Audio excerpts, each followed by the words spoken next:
Friends, आप सभी का पारी क्लासेस जोधपुर के इस डिजिटल प्लेटफॉर्म पर स्वागत है। मेरा नाम तारा टाक है। पिछली क्लास में हमने संविधान सभा के बारे में जाना था, उसके आलोचनात्मक टिप्पणियों के बारे में जाना था। हमने पिछली क्लास में एक टिप्पणी के बारे में जाना था। आज हम तीनों टिप्पणियां पूरी करके इस क्लास को ख़त्म करेंगे। हमने पहली आलोचनात्मक टिप्पणी, क्या संविधान सभा एक संपूर्ण प्रभुत्व संपन्न सभा हो सकती है, इस बारे में जाना। अभी हम अगली टिप्पणी के बारे में जानेंगे। दूसरी आलोचनात्मक टिप्पणी, क्या संविधान सभा एक प्रातिनिधिक संस्था थी। राष्ट्रीय कांग्रेस दल और अन्य दलों ने ये आलोचना की कि संविधान सभा में परोक्ष रूप से निर्वाचन नहीं हुआ है तथा ये जनता की सभा नहीं है और प्रत्यक्ष निर्वाचन नहीं होने के कारण इसे जनता की सभा नहीं कहा जा सकता। जयप्रकाश नारायण ने संविधान सभा के सदस्यों का निर्वाचन वयस्क मताधिकार और प्रत्यक्ष रूप से करने पर बल दिया था।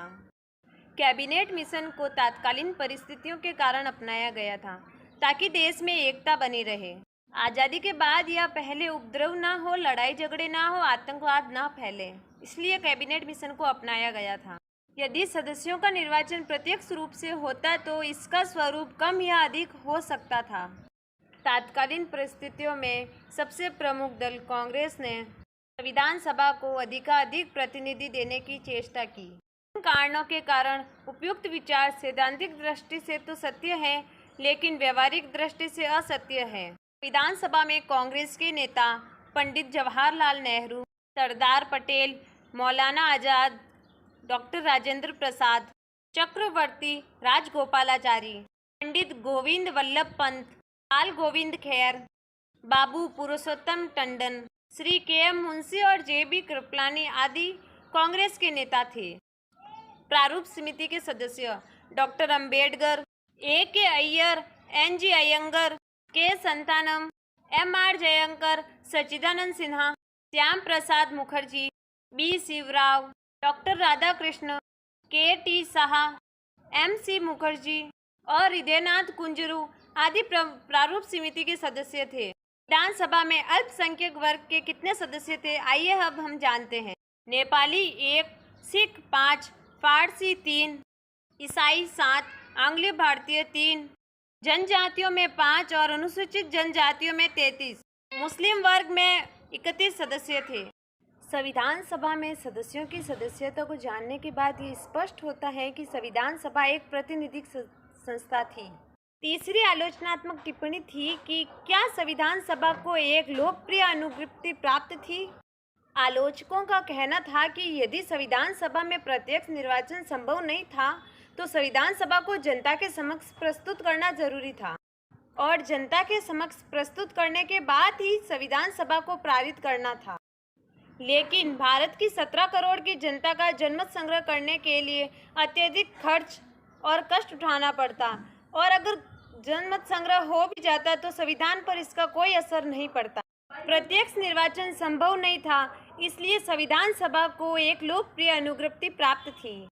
ये थी तीसरी आलोचनात्मक टिप्पणी। अभी हम चौथी आलोचनात्मक टिप्पणी के बारे में जानेंगे। क्या संविधान सभा में वकीलों का प्रभुत्व अधिक था। आलोचकों का कहना है कि संविधान सभा में वकीलों का प्रभुत्व ज़्यादा है। एक तरफ भारत एक कृषि प्रधान देश है जिसमें किसानों का पूरा हक है और दूसरी तरफ संविधान सभा के निर्माण में किसानों और मजदूरों को कोई अधिकार प्राप्त नहीं हुआ, प्रतिनिधित्व प्राप्त नहीं हुआ। संविधान सभा का निर्माण वकीलों द्वारा किया गया था। संविधान सभा में वकीलों का प्रभुत्व अधिक था और यह एक विवाद का विषय भी बन सकता है। लेकिन किसानों और मजदूरों को कानून की समझ नहीं होती है, उनको सूक्ष्मताओं के बारे में पता नहीं होता है कि कानून क्या होता है, तो स्पष्ट है कि संविधान वकीलों द्वारा ही बनाया जाएगा और कानून के जानकार लोग ही संविधान को सही तरह से बना पाएंगे। डॉक्टर भीमराव अंबेडकर का संविधान निर्माण में बहुत बड़ा हाथ था। संविधान का जनक डॉक्टर भीमराव अंबेडकर को कहा जाता है। तो फ्रेंड्स, अभी तक हमने संविधान के बारे में जाना, संविधान में जो अवधारणाएं प्रस्तुत की गई थी उनके बारे में जाना, समितियों के बारे में जाना और जो जो आलोचनात्मक टिप्पणियां हुई थी उनके बारे में जाना, संविधान के जनक और संविधान में किन किन लोगों ने भाग लिया, इन सब के बारे में जाना। अब तक की क्लासें हमारी संविधान की इन जानकारियों के बारे में थी।